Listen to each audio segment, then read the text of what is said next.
Spoštovane kolegice in kolegi, moje ime je Boris Cizelj, jaz sem dekan Visoke poslovne šole Doba. Z veseljem vas pozdravljam kot študente, ki ste se v tekočem študijskem letu vključili v višji letnik in uspešno nadaljujete študij na naši ustanovi. Naj vam povem nekaj rezultatov, ki so nam vsem v veselje. Namreč statistika govori, da je pri nas v preteklem študijskem letu bil dosežen kar 88% prehod v višje letnike in v povprečju se je na prvi izpitni rok javljalo kar 82% študentov. To dokazuje, da ste vsi zelo resno vzeli študij in da se prizadevate ga opraviti čim kvalitetneje in čim hitreje.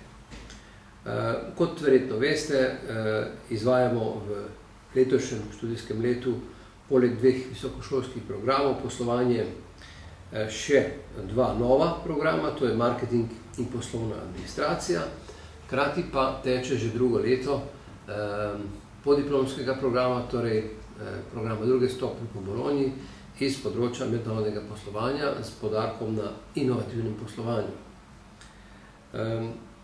Mi se seveda v naših pristopih in metodologiji zgledujemo in primerjamo s Finci, kajti Finci se štejejo na področju e-izobraževanja za zelo izkušene in napredne in seveda pri njih je prihodnost celo višja, kot pri nas, torej nam ostajajo za model in za vzor.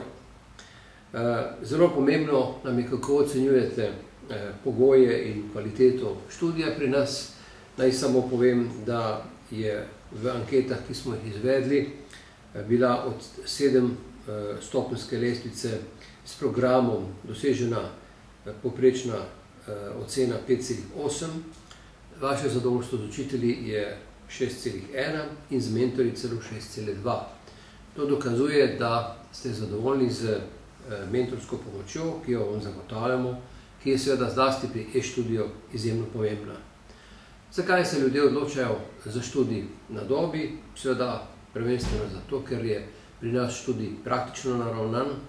Naša ambicija je, kajti usmerjeni smo v skladu z bolonjskim procesom, na to, da vas usposabljamo in opremimo ne samo z nekim abstraktnim znanjem, ampak z konkretnimi kompetencami, ki vam pomagajo reševati v vašem neposrednem delovnem okolju praktične probleme. In imamo med našimi učitelji veliko tistih, ki imajo na svojem področju tudi neposredne praktične izkušnje. Moram tudi povedati, da smo imeli letos pomladi tukaj zunanjo evaluacijo, ki smo jo inicirali sami, torej 6-članska evaluacijska skupina, ki je dala zelo spodbudno oceno naše organiziranosti, programov in pogledala celo vrsto indikatorjev, ki kažejo na uspešnost študija pri nas. Zato ni seveda presenetljivo, da smo dali predlog na Ministrstvo za visoko šolstvo, znanost in tehnologijo, da bi se preimenovali v fakulteto za uporabne družbene in poslovne vede, kar bo pomenilo med drugim, da bomo lahko v prihodnje tudi odprli doktorski študij, na katerega vas že ob tej priložnosti želim povabiti. Ob koncu samo še enkrat najboljše želje za uspešen študij v tekočem študijskem letu.